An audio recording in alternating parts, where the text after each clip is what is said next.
Hello friends, मैं advocate Narendra Chaudhary, director of Shriram accountant law institute and motivational speaker, एक बार फिर से अपने यूट्यूब चैनल पर आप सब लोगों का स्वागत करता हूं। आज का टॉपिक है धारा 504 और धारा 506 आईपीसी की दो धाराएं हैं, धारा 504 और धारा 506। हम इन दोनों धाराओं पर बात करेंगे।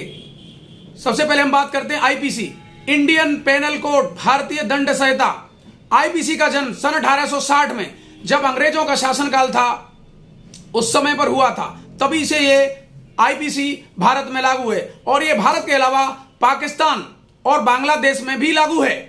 अब हम बात करते हैं धारा 504 और धारा 506 की। आइए, धारा 504 कब और किस पर लागू है? जब कोई एक व्यक्ति किसी दूसरे व्यक्ति की इंसल्ट करता है या अपमान करता है तो उस व्यक्ति पर जो धारा लागू होगी वो धारा 504 होगी। कोई व्यक्ति जानबूझकर, सोच समझकर, प्लानिंग के साथ कि मैं अगर इसका अपमान करूंगा तो इसकी जरूर कुछ न कुछ अपराध की मंशा बनेगी, यह सोचकर उसका अपमान करता है, उस पर धारा 504 लगती है। और इसे इस प्रकार से भी समझ सकते हो, कोई व्यक्ति किसी दूसरे व्यक्ति के बारे में जानता है कि अगर मैं इसका कुछ अपमान करूंगा, इसकी इंसल्ट करूंगा तो ये जरूर कोई न कोई अपराध करने की कोशिश करेगा, तो उस पर जो धारा लागू होगी वो धारा 504 होगी। और इस धारा पर जो सजा का प्रावधान है वो 2 साल का है, इसमें 2 साल की सजा हो सकती है। आइए अब हम बात करते हैं धारा 506 की।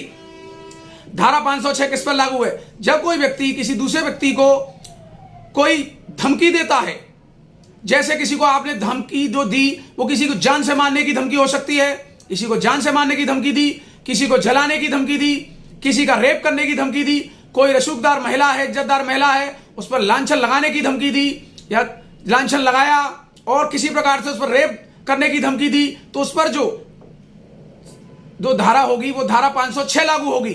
और इस तरह की धारा पर जो सजा का प्रावधान है वो 7 साल की सजा का है।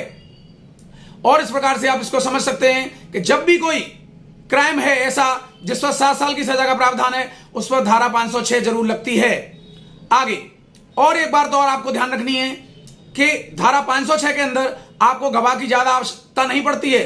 अगर कोई धारा 506 के अंदर अपनी धमकी को, किस चीज की धमकी दी गई है, यह साबित कर देता है तो यह धारा और खतरनाक बन जाती है। इस तरह से मैंने धारा 504 और धारा 506 समझाने की कोशिश की है। मुझे लगता है दोनों धाराएं आपकी समझ में आ गई होंगी।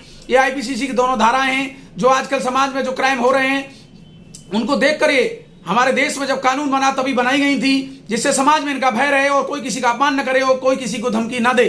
इस प्रकार से दोनों धाराएं आपकी समझ में आ गई होंगी और इसी तरह से मैं आपके लिए और धाराओं पर वीडियो बना रहा हूं। इस तरह से लाइक शेयर सब्सक्राइब करते रहिए। जय माता दी, जय श्री राधे कृष्णा, राधे राधे।